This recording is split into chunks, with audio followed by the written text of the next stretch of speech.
नमस्कार, DD news देख रहे हैं आप और आपके साथ मैं हूं शहला निगार। बुलेटिन की शुरुआत में सबसे पहले नजर सुर्खियों पर।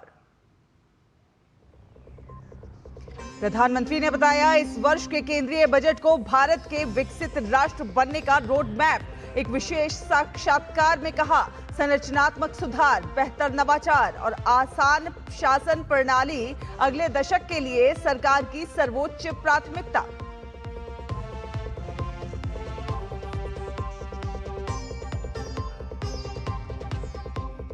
प्रधानमंत्री नरेंद्र मोदी आज करेंगे इंडिया एआई इंपैक्ट एक्सपो 2026 का उद्घाटन।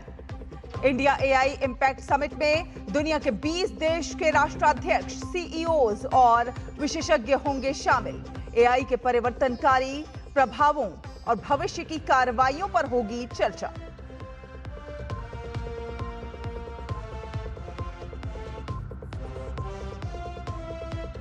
पश्चिम बंगाल में एसआईआर में लापरवाही पर चुनाव आयोग की सख्त कार्रवाई। 5 जिलों के 7 सहायक निर्वाचक पंजीकरण अधिकारी निलंबित।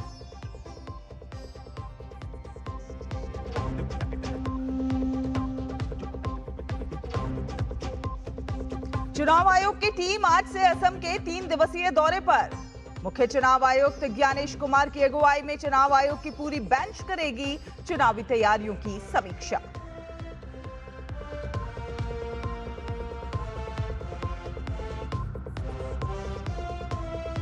गाजा को मानवीय सहायता और पुनर्निर्माण के लिए आगे आए board of peace member. Donald Trump ने कहा आगामी बैठक में होगी $5 अरब से ज्यादा की मदद की घोषणा।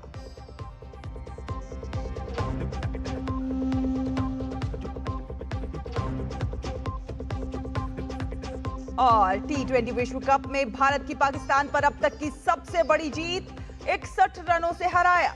टीम इंडिया बनी सुपर 8 में पहुंचने वाली पहली टीम।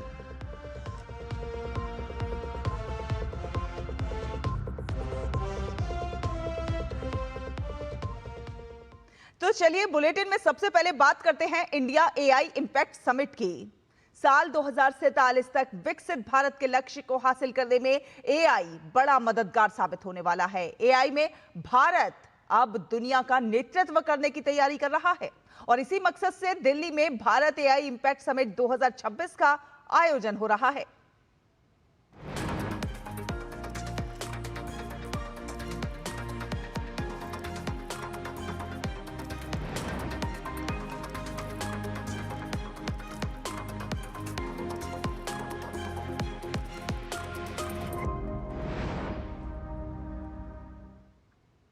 एआई के भविष्य को दिशा देने के लिए दुनिया का सबसे बड़ा मंच भारत में सज चुका है। नई दिल्ली एक बार फिर से वैश्विक कूटनीति और तकनीक के बड़े मंच की मेजबानी करने के लिए तैयार है। G20 शिखर सम्मेलन की सफलता के बाद भारत मंडपम में इंडिया एआई इंपैक्ट 2026 का आयोजन हो रहा है। इसके साथ ही आज से इंडिया एआई इंपैक्ट एक्सपो 2026 की भी शुरुआत होने जा रही है।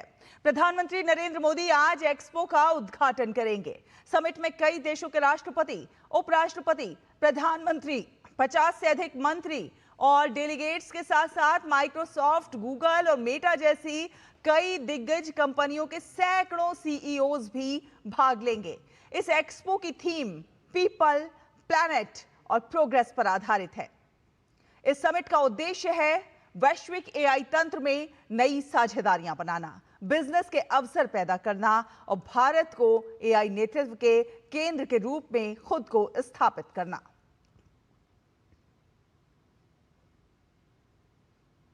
तो इस समिट से भारत का मकसद जो है वो साफ दिखाई दे रहा है कि जिम्मेदार, नैतिक और वैश्विक सहयोग के साथ एआई क्रांति को नई दिशा देना। आपको दिखाते हैं ये खास रिपोर्ट।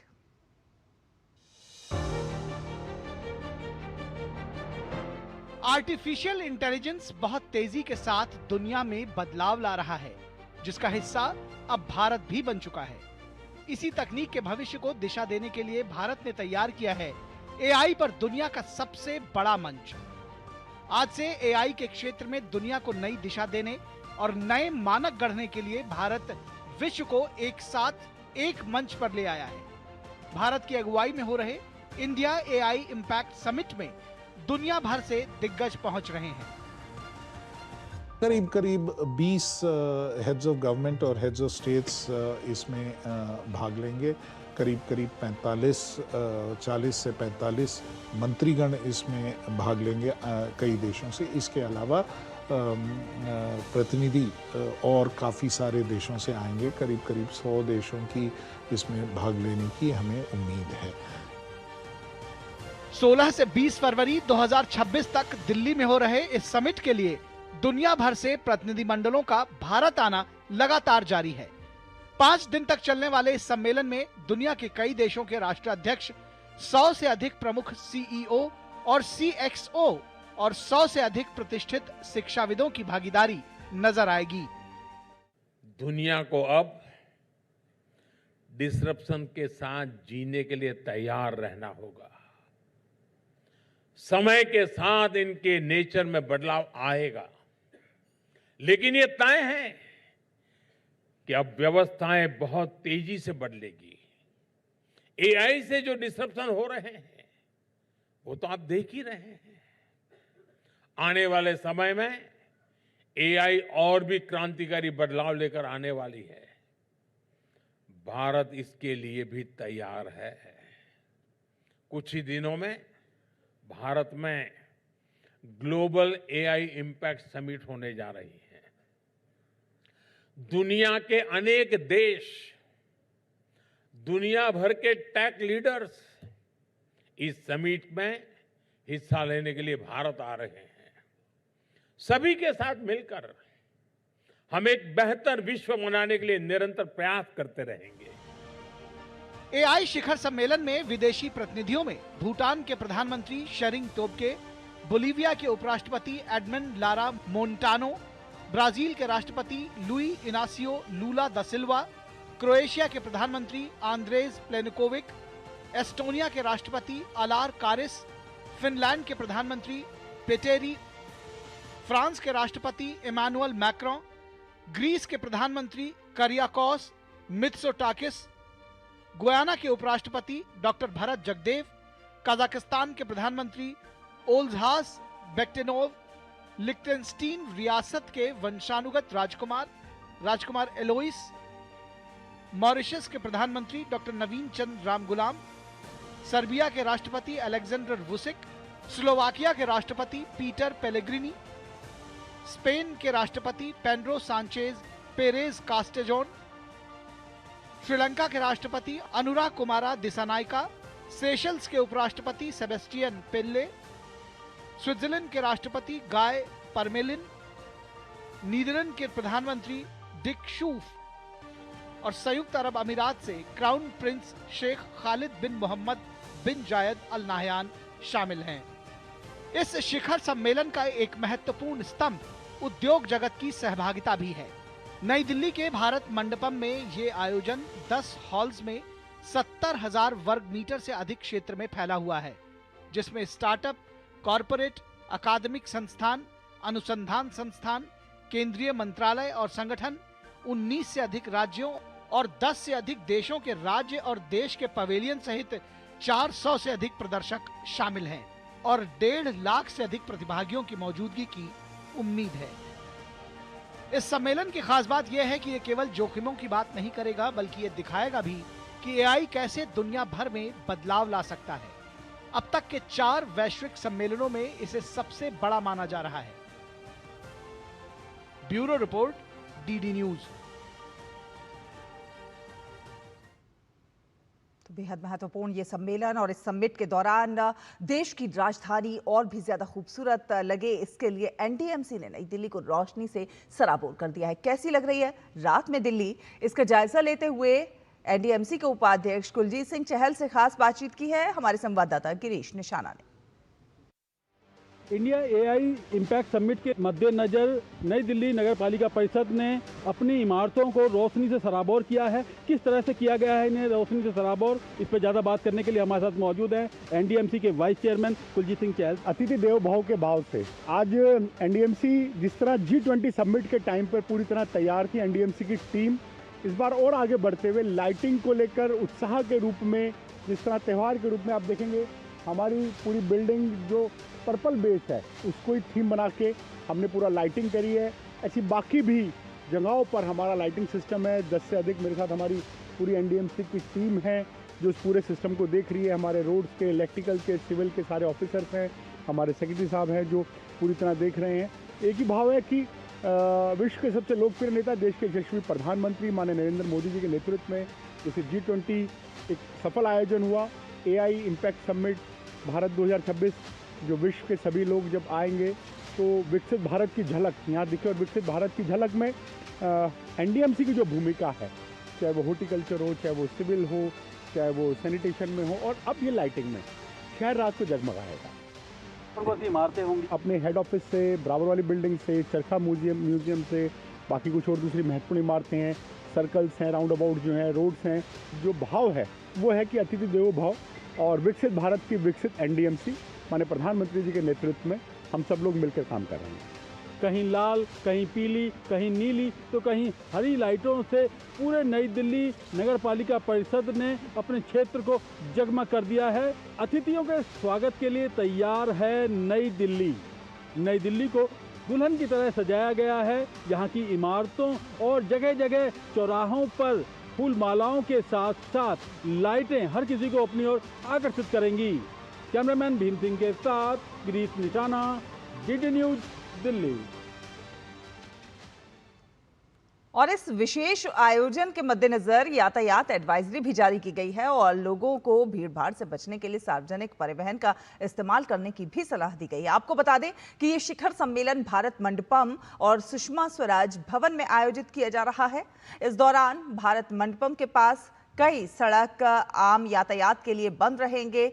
जारी एडवाइजरी के अनुसार सुभाष चंद्र मार्ग, टी पॉइंट से लेकर लोधी रोड फ्लाईओवर तक, मथुरा रोड और सुब्रमण्यम भारती मार्ग, राजेश पायलट मार्ग, 30 जनवरी मार्ग, अकबर रोड, तीन मूर्ति मार्ग और मदर टेरेसा क्रिसेंट, जनपथ और फिरोज शाह रोड जैसी सड़कों पर कड़े नियम लागू रहेंगे।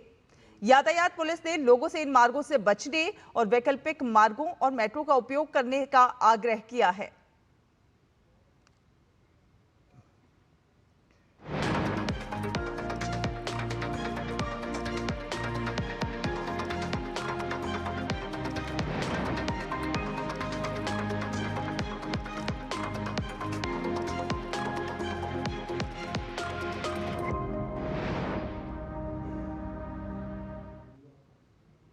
तो भारत एक बार फिर से इतिहास रचने की तैयारी में है और इस बार बात है टेक्नोलॉजी की भी, जिम्मेदारी की भी और एक ऐसे संकल्प की जो कि दुनिया को दिशा दे सकता है।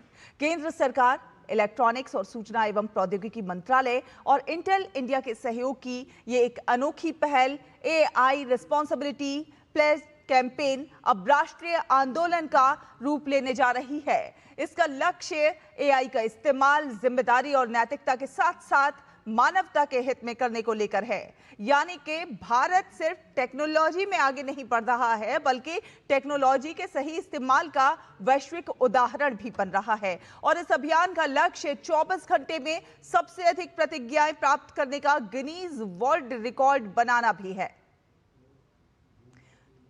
तो भागीदार जो है aipledge.india.gov.in पर जाकर प्रतिज्ञा ले सकते हैं और डिजिटल मान्यता बैज भी प्राप्त कर सकते हैं। अभियान का उद्देश्य नागरिकों को AI के नैतिक, समावेशी और जिम्मेदार उपयोग के लिए जागरूक करना है।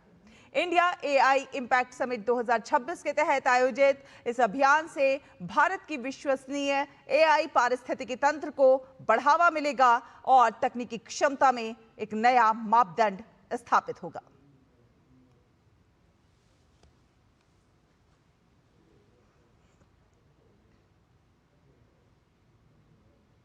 फिलहाल एक छोटा सा ब्रेक के उस पार खबरों का सफर जारी रहेगा। देखते रहिए DD न्यूज।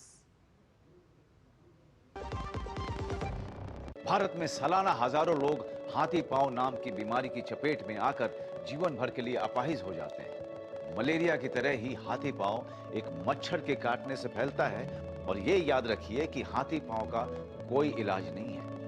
गांव, शहर, अमीर, गरीब, हर जात और धर्म की रेखा पार कर किसी को भी अपनी जकड़ में ले सकता है हाथी पांव। पर डरे नहीं, इसका बचाव आसान है। साल में सिर्फ एक बार सरकार द्वारा दी हुई मुफ्त दवाएं खाएं और इस बीमारी से अपने आप को और अपने परिवार को बचाएं। याद रहे, MDA कार्यक्रम 10 फरवरी से शुरू होकर 2 सप्ताह तक चलेगा। दवा जरूर खाएं। स्वास्थ्य एवं परिवार कल्याण मंत्रालय, भारत सरकार द्वारा जनहित में जारी।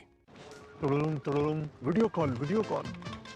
मैं सीनियर इंस्पेक्टर काली पहाड़ी चौकी से। यस, आपके पार्सल में ड्रग्स मिले हैं। ड्रग मैंने आपको अरेस्ट किया जाता है। यदि बचना चाहते हो तो 2 लाख रुपए। ये फोन पे कौन अरेस्ट करता है? तुम पुलिस नहीं है और हम बोगा मतलब मूर्ख नहीं है।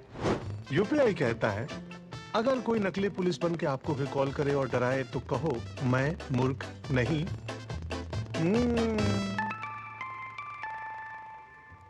जाइए, आप भी किसी का टेस्ट लीजिए।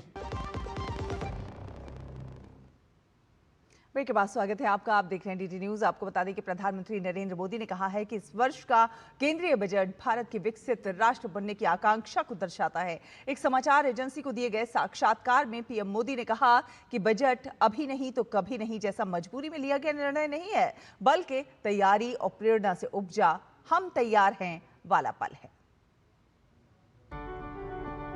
प्रधानमंत्री नरेंद्र मोदी ने कहा है कि इस साल का केंद्रीय बजट भारत की विकसित राष्ट्र बनने की अभिलाषा को दर्शाता है। एक समाचार एजेंसी को दिए गए साक्षात्कार में प्रधानमंत्री ने कहा कि इस बार का बजट मजबूरी से निकला बजट नहीं और ये अब नहीं तो कभी नहीं वाली स्थिति में ना होकर हम तैयार हैं के पल से प्रेरित है। प्रधानमंत्री ने यह स्पष्ट किया कि उनकी सरकार का कोई भी बजट सामान्य बही खाता दस्तावेज बनाने के लिए नहीं होता।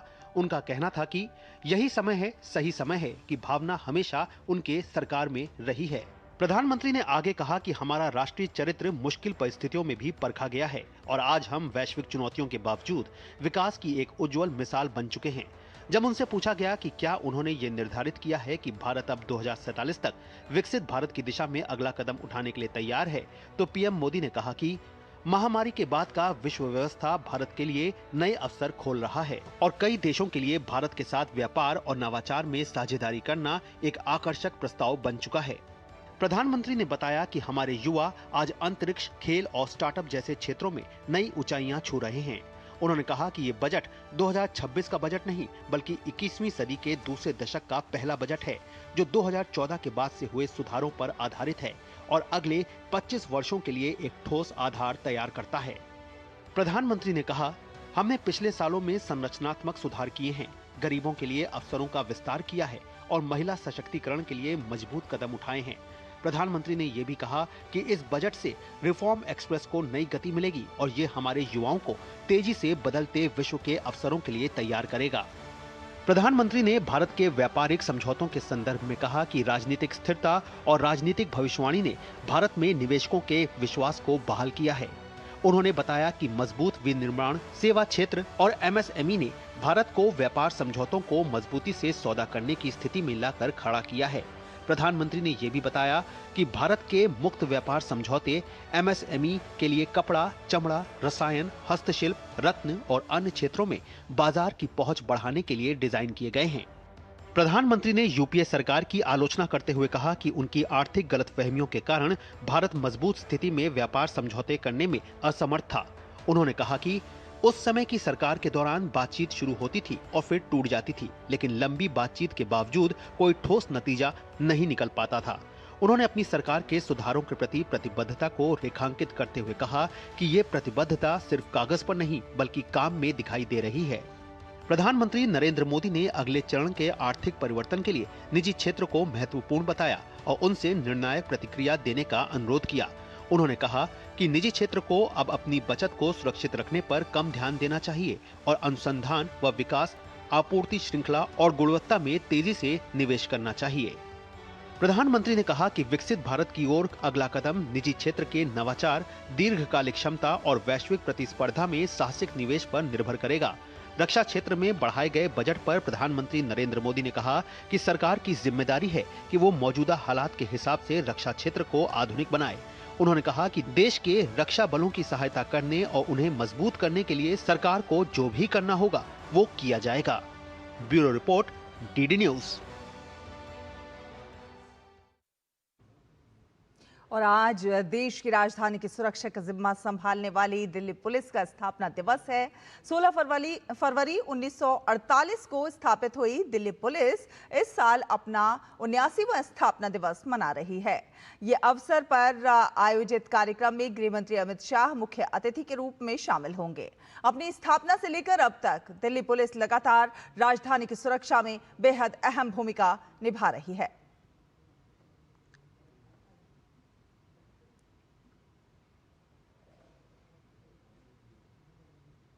तो दिल्ली पुलिस दिल की पुलिस के नारे के साथ आम जनता के दिल में विशेष स्थान रखती है। इसके अधिकारी और जवान सदैव आम लोगों की सुरक्षा में 24 घंटे तैनात रहते हैं। आइए आपको दिखाते हैं ये खास रिपोर्ट। 16 फरवरी 1948 दिल्ली पुलिस की स्थापना का वो ऐतिहासिक दिन। 2026 में दिल्ली पुलिस अपना 79वां स्थापना दिवस मनाने जा रही है। शांति, सेवा, न्याय के संकल्प के साथ दिल्ली के हर नागरिक को सुरक्षित बनाने का वादा निभाते हुए दिल्ली की ये जाबाज पुलिस दिन रात अपनी जनता की सुरक्षा में खड़ी रहती है और कई बड़े मौकों पर ये अपनी मौजूदगी से उन्हें सुरक्षित महसूस कराती है। आज दिल्ली पुलिस के पास सैंक्शन स्ट्रेंथ 94,257 है, जबकि करीब 82,796 जवान ड्यूटी पर तैनात हैं। 2026-27 के बजट में दिल्ली पुलिस को 12,503.65 करोड़ मिले। पिछले साल से लगभग 4.79% की बढ़ोतरी हुई। ये फंड सैलरी, ट्रेनिंग, नई टेक्नोलॉजी, AI सर्विलांस और इंफ्रास्ट्रक्चर को मजबूत करने में लगेंगे। एक मजबूत आधुनिक दिल्ली पुलिस बल दिल्ली की सुरक्षा की guarantee. Delhi police smart policing को अपनाकर विकसित भारत 2024 के विजन को सार्थक बना रही है। दिल्ली पुलिस तकनीक को अपनाकर सभी प्रकार के चुनौतियों का सामना करने के लिए सक्षम बनी है और अनेकों सफलताएं भी प्राप्त कर रही है। दिल्ली और उसके नागरिकों की सुरक्षा सुनिश्चित करने के लिए दिल्ली पुलिस का साहस और प्रतिबद्धता प्रशंसनीय है। दिल्ली पुलिस 2026 में भी अपनी प्रतिबद्धता दिखा रही है। गणतंत्र दिवस की सुरक्षा से लेकर स्पोर्ट्स मीट तक दिल्ली पुलिस के जवान हर मोर्चे पर शानदार प्रदर्शन कर रहे हैं और हजारों जवान दिल्ली की सुरक्षा में लगे हुए हैं। कैमरामैन भीम के साथ में मुकेश शुक्ला, DD न्यूज दिल्ली। आगे बढ़ेंगे, पश्चिम बंगाल की खबर का रुख करते हैं। पश्चिम बंगाल में मतदाता सूची के गहन पुनरीक्षण कार्य में गंभीर लापरवाही और कदाचार की शिकायत पर कड़ा एक्शन लिया गया है। आयोग ने 5 जिलों के 7 सहायक निर्वाचक पंजीकरण अधिकारियों AERO को तत्काल प्रभाव से निलंबित कर उनके खिलाफ अनुशासनात्मक कार्रवाई के आदेश जारी किए हैं। मुर्शिदाबाद जिले के सुती, फरक्का और शमशेरगंज विधानसभा क्षेत्रों, 24 परगना जिले के कैनिंग पूर्वा विधानसभा, जलपाईगुड़ी के मायानगरी और पश्चिम मेदिनीपुर जिले के देबरा विधानसभा क्षेत्र में ड्यूटी पर तैनात AEROs के गंभीर कदाचार, कर्तव्य में लापरवाही और वैधानिक शक्तियों के दुरुपयोग के आरोप में तत्काल प्रभाव से निलंबित किया गया है। आयोग ने संबंधित कैडर नियंत्रक प्राधिकरण को निर्देश दिया है कि उनके खिलाफ बिना किसी देरी के अनुशासनात्मक कार्रवाई शुरू कर आयोग को अवगत कराया जाए। राज्य की मुख्य सचिव नंदिनी चक्रवर्ती ने अनुशासनहीनता के आरोपों को गंभीर मानते हुए इस संबंध में चुनाव आयोग को पत्र लिखा था। Now the main work is with the AEROs and EROs. They have to apply their minds without fear and favor. They have to see all the rules and regulations and not go by any emotions, and see that all the people who are eligible as per the records and as per the documents, nobody should be left out, and no ineligible person should come inside the role. They should do the job very fearlessly and without favor, because the digital trail is there. Ultimately, they will be held accountable in case of serious lapses which are intentional in nature. और आपको बता दें कि मुख्य चुनाव आयुक्त ज्ञानेश कुमार की अगुवाई में चुनाव आयोग की टीम आज से असम के 3 दिवसीय दौरे पर रहेगी। इस दौरान चुनाव आयोग की पूरी बेंच राज्य में चुनावी तैयारियों की समीक्षा करेगी। आयोग के सदस्य राज्य के वरिष्ठ अधिकारियों और विभिन्न राजनीतिक दलों के प्रतिनिधियों के साथ बैठक करेंगे। इस दौरे में चुनाव आयुक्त SS संधू और विवेक जोशी भी शामिल रहेंगे। और अब खबर खेल की। जी हां, भारत ने T20 विश्व कप में पाकिस्तान को 61 रनों से हरा दिया है। टूर्नामेंट के इतिहास में देखा जाए तो ये भारत की पाकिस्तान पर रनों के लिहाज से सबसे बड़ी जीत है और इस जीत के साथ ही भारतीय टीम ने सुपर 8 राउंड के लिए क्वालिफाई भी कर लिया है।